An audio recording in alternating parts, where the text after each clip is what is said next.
Então, bom dia, vamos começar, né? Então, a nossa aula, nós estamos inaugurando agora, começando, né? Digamos, a aula de número 10 do nosso programa, certo? Vou até colocar aqui, então, o título, vou pôr aqui no chat, né? O título da nossa aula, desse capítulo que está aí, já mandei, né? Então, nessa aula número 10, nós vamos falar das ordens mendicantes e as universidades, né? Todas surgiram a partir do século XIII, tá? Obviamente que a gente vai falar desde o comecinho aqui do século, já finalzinho do século XII, século XIII, né? Eu vou começar agora com a aula, mas só para vocês entenderem, até agora a gente tinha falado, eu falei das cruzadas, né?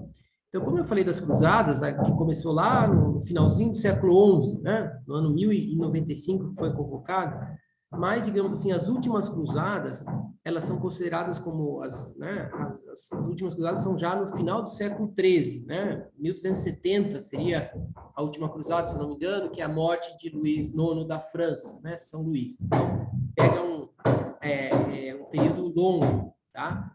E agora eu vou falar de outro tema, que seria sempre focado agora, né? Na Europa Ocidental, tá? Quer dizer, no Roma, seria a França, Espanha, enfim, vocês vão entender, né, o papado ali na Igreja de Roma, mas dentro desse marco cronológico, né, quer dizer, que vai coincidir um pouco com as cruzadas, vocês vão ver, eu vou fazer referência às cruzadas também, tá? Então, agora a gente volta um pouquinho para focar agora nesses temas aí, né, que são, digamos assim, duas coisas, tanto as ordens mendicantes, como eu vou falar, né, hoje mesmo aqui nessa aula, como também as universidades, que daí talvez vai ficar já para a semana que vem, são, digamos assim, as grandes instituições da Idade Média, né, de grande importância, assim, que tiveram nesse período aí da Idade Média e que a gente, digamos assim, se beneficia até hoje na igreja, tá? Então também é legal que é um tema assim muito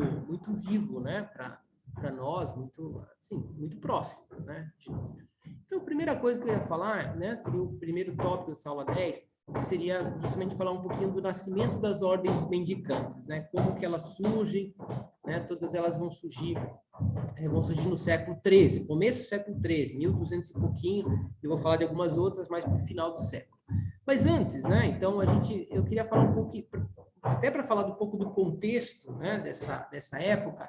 Então, como um tópico aí dentro do nascimento das ordens mendicantes, eu queria falar de um pontificado que foi muito importante, que é considerado assim como o apogeu, né, dos pontificados dos pontificados medievais, né, que é o pontificado de Inocêncio III. Então, Inocêncio III, ele foi papa do ano 1198, né? Portanto, assim, logo, um pouquinho antes de começar o século XIII, que a gente está falando, até 1216. Tá? E o grande, digamos assim, evento do seu pontificado, né, de grande importância, vai ser o quarto concílio de Latrão, de São João Latrão. Né? Até hoje coincidentemente, né, é o dia da dedicação da Basílica São João Latrão, vamos falar justamente de um tema que tem muito a ver, né? Aliás, eu já começo falando, eu nem tinha preparado, mas esse é interessante, né? A Basílica de São João Latrão, como a gente tinha comentado, né, foi a basílica construída por Constantino e desde o princípio foi construída para ser a sede, né, de Roma, tá? A sede, assim, do bispo de Roma, tá? Por isso que quando um papa é eleito, ele vai até São João Latrão para como que tomar posse, né, como iniciar o seu vamos assim, no caso aí o seu bispado, né? Digamos, eu falo pontificado, seria do Papa, né? Mas ele inicia lá o seu episcopado na Basílica de São João Latrão, né? Só que, claro, hoje, então, a própria Basílica, né? Mas, sobretudo, o anexo que tem na Basílica, são edifícios grandes e tal, é a sede do Vicariato de Roma, né? O Papa, vocês sabem, tem um vigário em Roma, que faz, às vezes, do seu, digamos assim, do bispo de Roma, né? Porque o Papa cuida de toda a igreja, então... Né? Então, sempre tem um vigário de Roma, um bispo que na prática acaba exercendo, né, assim, o governo da Diocese de Roma. E ela São João Latrão, tá? Então, enfim, por isso esse concílio, vão haver os vários concílios lateranenses, né, que agora são realizados em Roma, né, porque agora até isso demonstra que Roma já tem uma maior estabilidade política, social.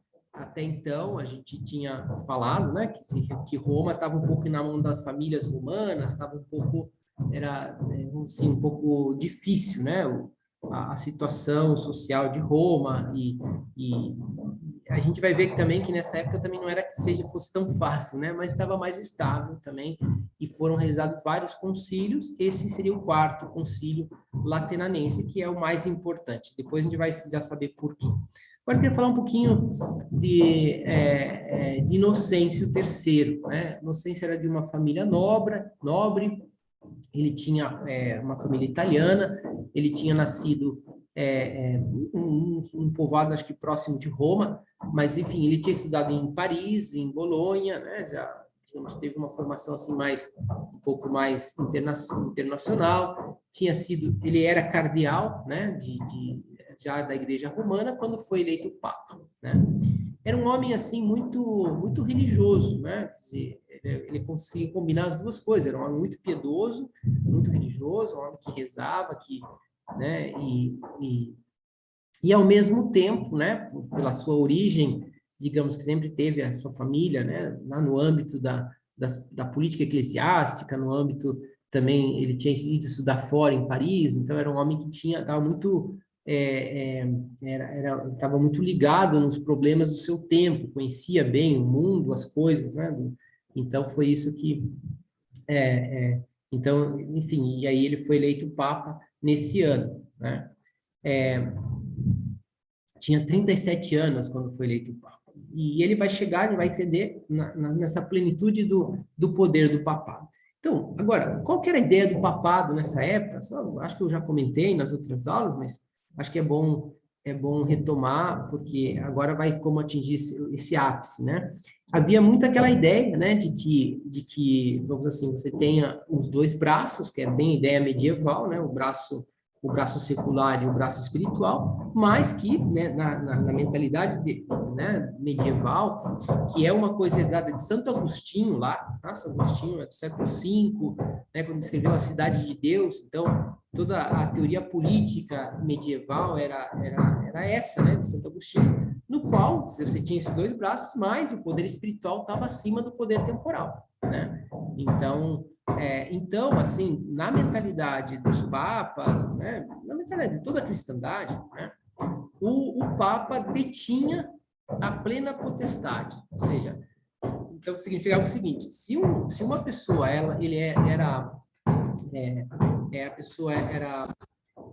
vamos ser eleita, né, ou era o rei da França, quem ia legitimar o rei da França era o Papa, entende? Porque o Papa é como se ele detinha a plena potestade. E a potestade, quer dizer, o poder seja do rei da França, seja do rei da Espanha, da que a Espanha ainda está se formando nessa época, ou o que seja, né? Ele recebia, digamos, a legitimidade do Papa, né? Então, o Papa era como, né, uma espécie de... Não é que ele exercia o poder, né? Não é que ele gerenciava, né, as coisas da França, da Inglaterra, não, mas ele tinha uma voz muito importante, e a mentalidade era essa, né? Como uma espécie do Papa estava acima de todos os governadores, né? De todos os governantes, né? Seja reis ou os duques, etc., né? Então, e também havia uma ideia de que, na verdade, quer dizer, a cristandade, né, no qual realmente o Papa tem o poder, eu comentei em outras aulas desse conceito da cristandade, né? O Papa, então, detinha uma espécie de poder supranacional, né? O Papa era como a cabeça do mundo ocidental, né? Então, essa é a mentalidade, e essa é a mentalidade de Inocêncio III também, né? E, como dizia, era um homem profundamente religioso, de grande piedade, né? Entregue mesmo, um homem de ascese, de luta espiritual, né? Viveu realmente como pastor, como sacerdote, mas ao mesmo tempo com essa ideia de que o pastor tinha que reger todo mundo, né? Todos os países, né? Só para entender, né? Você fala, bom, mas isso não é assim? Fala, mas hoje se tem uma nova visão, né? Que parece que é mais correta, que existe uma autonomia dos poderes políticos também, né? As pessoas existe uma autonomia e desses que é natural, né? E que o Papa, claro, tem digamos assim, esse poder moral. Se puder dar a volta por aqui, é melhor, tá? Se não atrapalha também, os alunos estão assistindo a aula, eu agradeço. Assim, ó, não pode?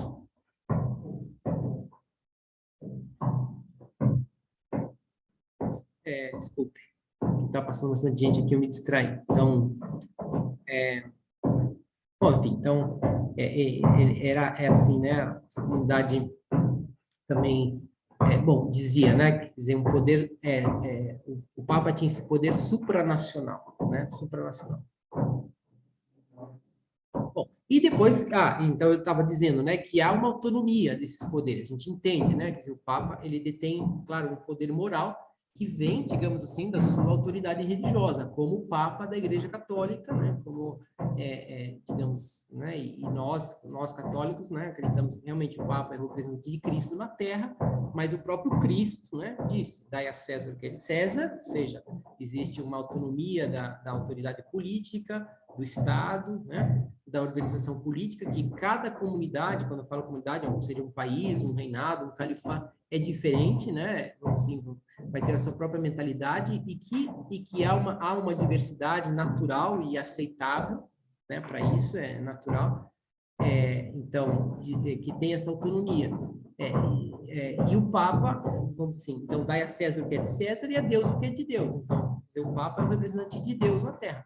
Claro que Deus é o criador de tudo, o Papa, nesse sentido, né, tem uma autoridade que está acima, né, de tudo, mas nesse âmbito religioso, né, que é o âmbito mais importante. Nós sabemos, pela nossa fé, né, que ninguém se salva senão através da religião, através do contato com Deus, né? Então, essa é a importância. Mas existe essa autonomia, entende? Existe, né,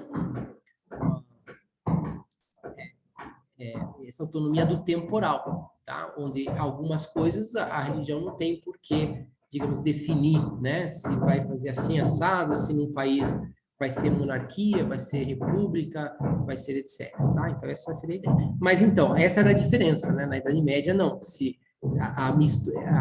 Havia uma mistura na mentalidade entre o religioso, entre o espiritual e o temporal. Tá? Então, nesse sentido, o Papa ele tinha a voz, o Papa poderia perfeitamente destituir, na mentalidade, né, poderia perfeitamente destituir um rei, né, e assim que pensava o Inocêncio III.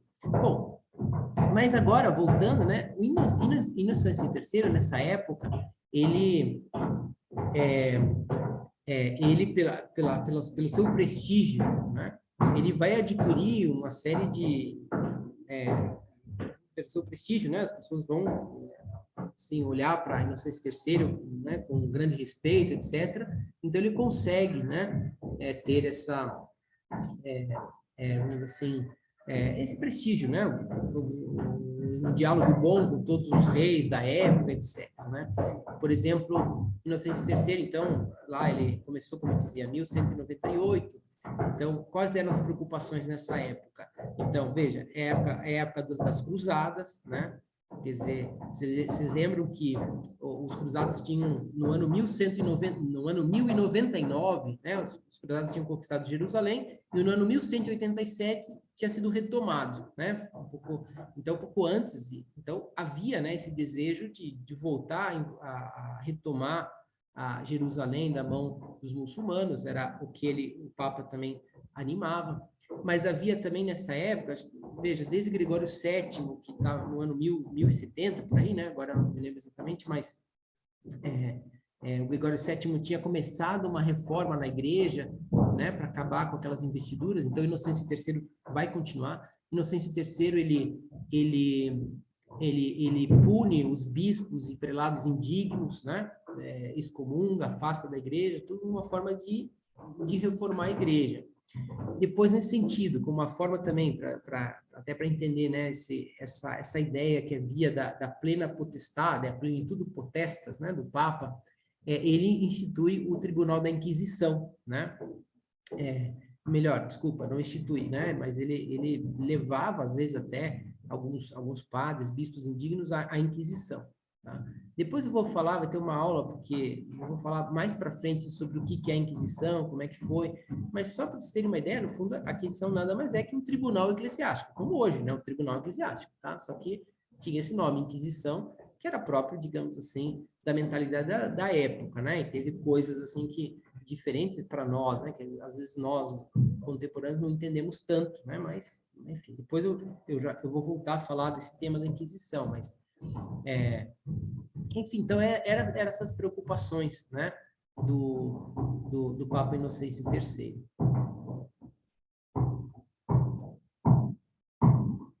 Depois, agora, a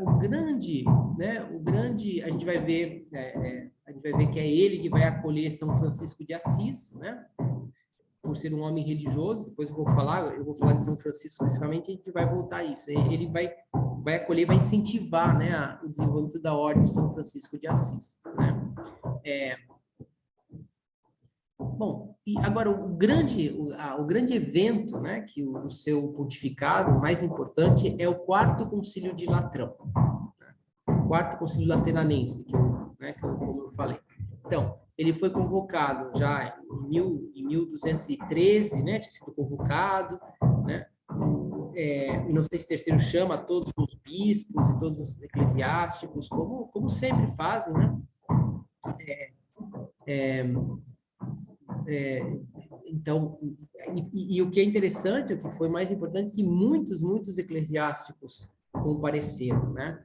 Então, foram cerca de 1.300 clérigos que participaram do Concílio de Latrão.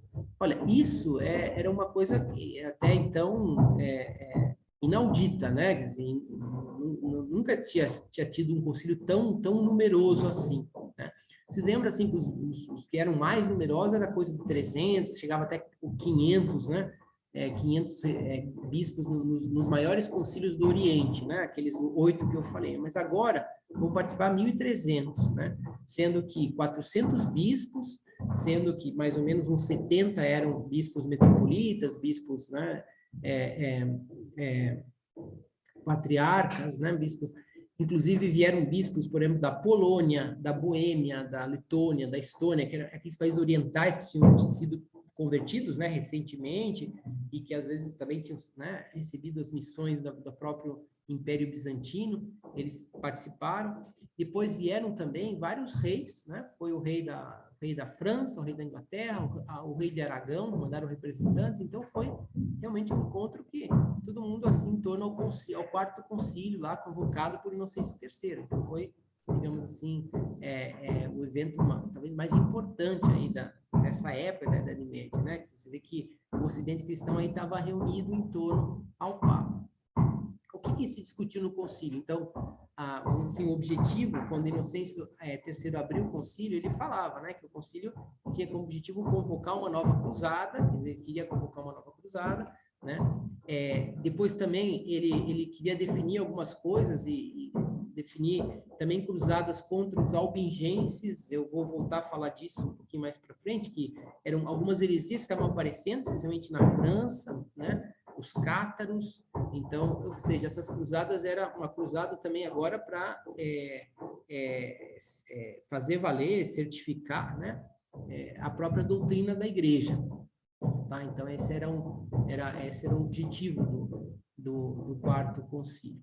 Depois, vai ser importante esse quarto concílio, por exemplo, bom, vai ser definido a soberania doutrinal, né, a declaração do dogma da transubstanciação, né, da Eucaristia, um pouco, né, enfim, afirmou e reafirmou a doutrina sobre a Eucaristia, a doutrina sobre a confissão, né, esse mandamento que tem da igreja de confessar-se ao menos uma vez por ano na Páscoa da Ressurreição.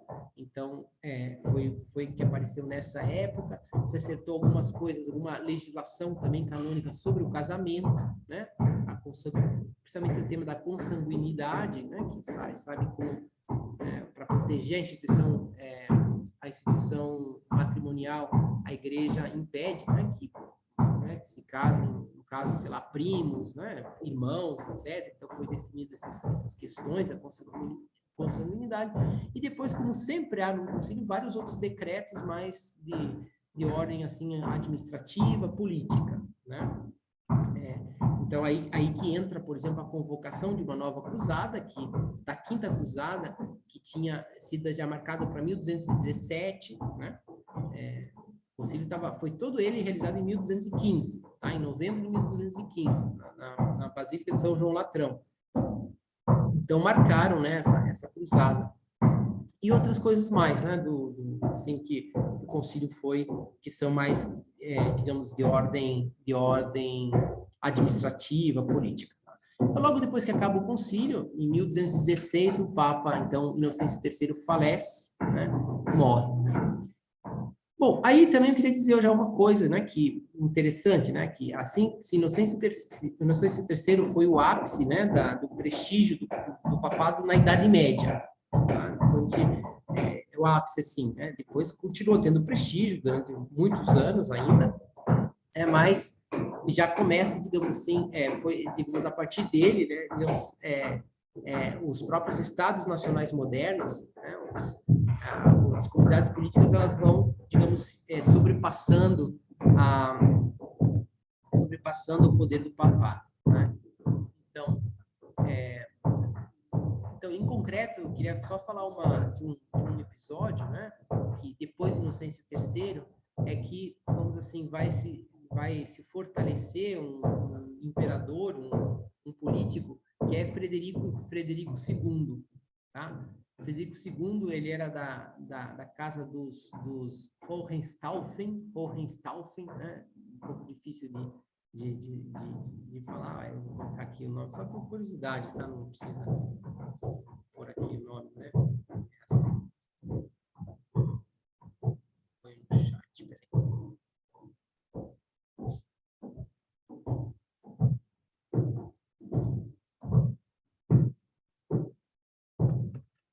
Esse é o nome, né? É a casa do Hohenstaufen, que é Frederico II, né? E ele era rei da Sicília, né? Só que ele era um homem que tinha uma ambição política muito grande, inclusive de assumir o próprio Sacro Império Romano Germânico e assumir outros territórios, e é o que ele vai tentar, né? Bom, tanto que o Frederico II, ele entra em choque direto com o papado, né? Em 1228, o Papa Gregório IX excomunga por quê? Porque justamente por essa mentalidade. Frederico II, ele tinha, realmente, era um homem, talvez, sei lá, um pouco louco, talvez, né? Porque ele achava que ele tinha que ser o imperador do mundo, né? E de fato, ele até, inclusive, tinha uma missão e, de fato, tentou, inclusive, invadir Roma e ter como a capital do seu império, que no caso ele ficava para o sul da Itália, o reino de Nápoles, que era importante. Nápoles está perto de Roma, está para o sul, né, mais próximo. Então, com a ideia de que a capital do seu império fosse Roma, né? Ele queria fazer lá o seu edifício, né? Edifício em Roma, né? Bom, então ele foi excomungado. Aí Frederico II, para reaver essa excomunhão, Frederico II organiza uma cruzada, eu falei, né, para vocês, na época das cruzadas. Ele vai para uma cruzada em 1228 até 1229, e ele tem sucesso na cruzada. Ele não toma Jerusalém, não retoma Jerusalém, mas ele estabelece um armistício, um acordo mesmo com o sultão Al-Kamil, que permite que todos os cristãos possam ir até a Terra Santa, e fica aberto, né, a Terra Santa. Não é de posse dos cristãos, mas ele consegue, digamos assim, o que o papado, desde já fazia 50, 60 anos, estava tentando, né? E aí o Papa, digamos, levanta a excomunhão, né? Aí, então, um pouquinho depois, ele tenta de novo invadir Roma, ele é excomungado pela segunda vez, né? Enfim, e depois aí ele falece. Mas por que eu estou falando do Frederico II, né? Frederico II faleceu aqui, né, em 1268, né?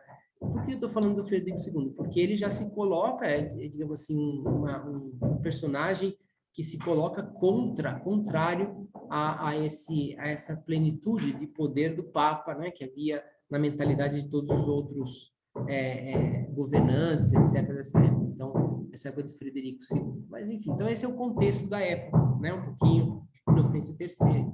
Agora vamos falar um pouco, então, como que nascem as ordens mendicantes. Vai ser nesse contexto que nascem as ordens mendicantes, né? Então, eu queria falar agora, então, falar um pouquinho do grande São Francisco de Assis, que eu acho que muitos de vocês conhecem muito bem a história, né? Com certeza.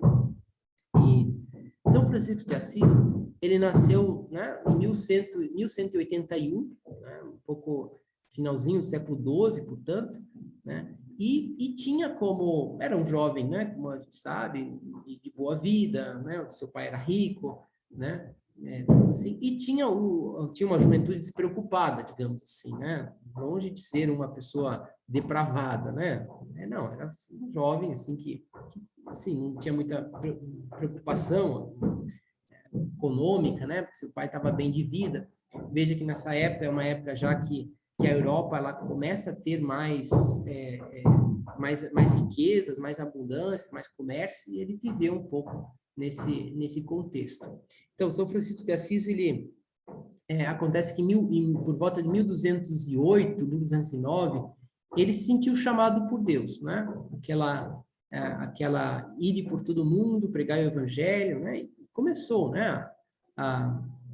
E percebeu também esse ideal de pobreza, né? Vai, vende tudo que tem, dá aos pobres e terás um tesouro do céu, né? Aliás, ele já tinha abraçado esse ideal de pobreza já antes, né? Em 1205, por aí. E aí, o seu ideal de pobreza era um pouco eremítico, né? Eremítico no sentido, ele passou a viver assim, nem pensava em você fundar uma ordem religiosa, mas naturalmente, aliás, porque essa ordem desse tipo de São Francisco vai ser uma coisa nova, vocês vão entender o porquê, né? Mas então ele abraça esse ideal de pobreza e muitas pessoas começam a segui-lo de uma forma assim natural, carismática, lá em Assis, né? Então as pessoas se reuniam lá numa igreja de Assis, na Nossa Senhora dos Anjos, né? Havia uma espécie de edícula, uma espécie de capelinha perto, que é chamada Porciúncula de Assis, né? De Nossa Senhora dos Anjos, e lá eles se reuniam, né? E muitas pessoas vão seguir a São Francisco nesse, né? Ele entende. Bom, mas na medida que né, seguindo, então ele entende melhor a vocação, que era justamente para pregar o evangelho por todo mundo, e esse era o sentido de reconstruir a igreja. No começo ele pensava que, quando ele escutou de Deus que ele tinha reconstruído a igreja, ele de fato começou achou que era, do seu ponto de vista físico, né, de você, né, pegar as igrejas que estavam ruins, em ruína, e fazer assim, como multirões para reformar as igrejas, começou a fazer isso, mas depois ele entendeu que não, que era pregar o evangelho e viu que muitas pessoas estavam seguindo esse mesmo ideal e aí ele foi, claro, foi a Roma. Veja, era leigo até então, e foi a Roma pedir, né, uma aprovação do Papa para viver desse modo, né? Ou seja, para viver esse ideal de pobreza, desse modo, assim, sem, né, não ter nada e partir assim em peregrinação e pregar, né? Veja, interessante, depois eu vou voltar também a isso, mas agora ele pede autorização, ele leigo pede autorização do Papa de pregar o Evangelho, né? Então, claro, o que não é o habitual, né? Nem, né? Quem pode pregar o Evangelho é só o eclesiástico, né? O diácono ou o sacerdote. Então, o Papa, o Papa Inocêncio III, ele entendeu a ideia, inclusive, veja, é uma coisa totalmente nova, e mesmo assim ele aprovou imediatamente o que São Francisco tinha lhe pedido. Isso é muito interessante na história, assim, entender, né? Porque é algo, você vê que não é algo natural, é algo mesmo do Espírito Santo.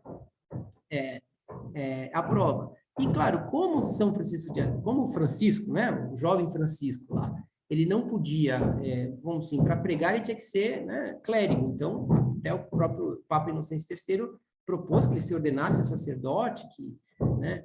E não, ele não quis, por humildade, foi ordenado diácono. né? Então, ele recebeu o diaconato e passou a viajar por toda a Itália, pelo sul da França, né? Pela Espanha, né? Ele tentou ir até o Marrocos, né? Aí por volta de 1215, 16, né? Então, em 1210 ele pede aprovação, 1200, aí logo em seguida ele começa a pregar por toda a Itália, né? E ele chega até Marrocos em 1215, por exemplo, né? Marrocos está no sul da Espanha, né? Você atravessa ali o mar Mediterrâneo, seria o norte da Marrocos. Você atravessa o sul da Espanha e vai até o norte da África. Marrocos está ali no norte da África. E acontece que esse seu modo de vida explode, né? No bom sentido de que muitas pessoas o seguem, né?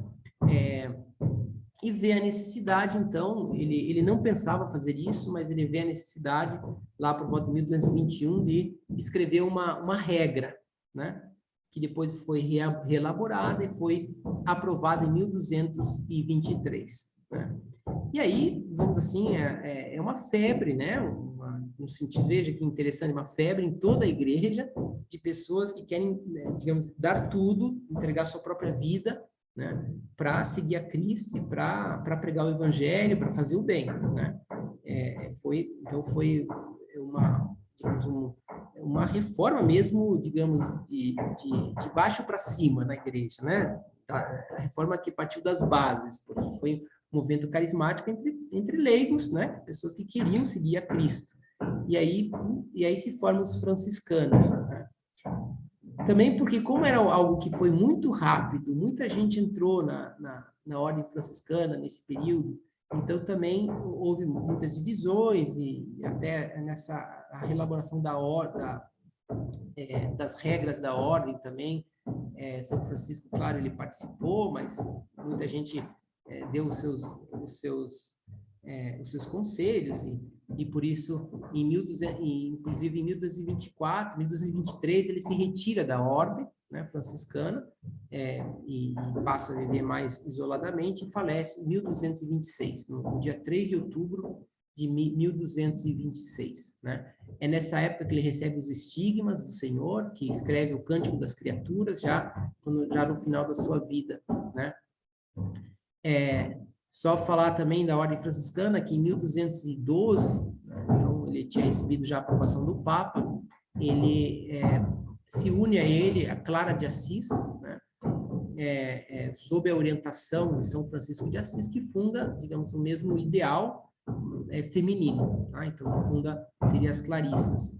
Também é fundada mais tarde uma ordem terceira, né, que seriam aqueles que queriam viver o espírito franciscano, mas não podiam se dedicar à ordem, né? Então, essa ideia da ordem terceira, né, no sentido que, enfim, para quem não sabe, acho que a maioria de vocês sabe, né, mas que é pessoas que vivem esse mesmo espírito, mas não pertencem canonicamente à ordem religiosa. Só um detalhe, só voltando, né, eu comentei assim nas aulas anteriores das cruzadas, São Francisco de Assis tinha esse ideal de levar o evangelho a todos os lugares, queria levar também ao Oriente. E por isso, em 1219, né, ele tem esse episódio que São Francisco de Assis vai até o Egito, né, uma cidade que está na costa do Egito, próximo do mar, que é Damieta. Em Damieta, ele conversa lá com o sultão do Egito para tentar negociações para que ele se permita que os cristãos fossem à Terra Santa e tal, e consegue, né? E foi aí que surgiu a custódia da Terra Santa, como eu já comentei também nas outras aulas, né? Então, agora, é importante entender esse contexto, né? Isso que é o mais importante, o que realmente foi uma reforma profunda na igreja, o nascimento da ordem franciscana. Depois vão surgir também outras ordens mendicantes, né? E que eu vou falar agora na outra aula. E daí no final eu vou explicar melhor o que são essas ordens mendicantes, né? Qual que era a diferença entre essas ordens e as ordens que haviam e como isso transformou a igreja, tá? Mas isso vai ser no final da próxima aula. Então vamos fazer um intervalinho, vou ver se eu mudo de lugar aqui, que aqui é sempre um pouco mais difícil. Bom, então, com isso terminamos. Se vocês quiserem, podem fazer as perguntas que vocês quiserem.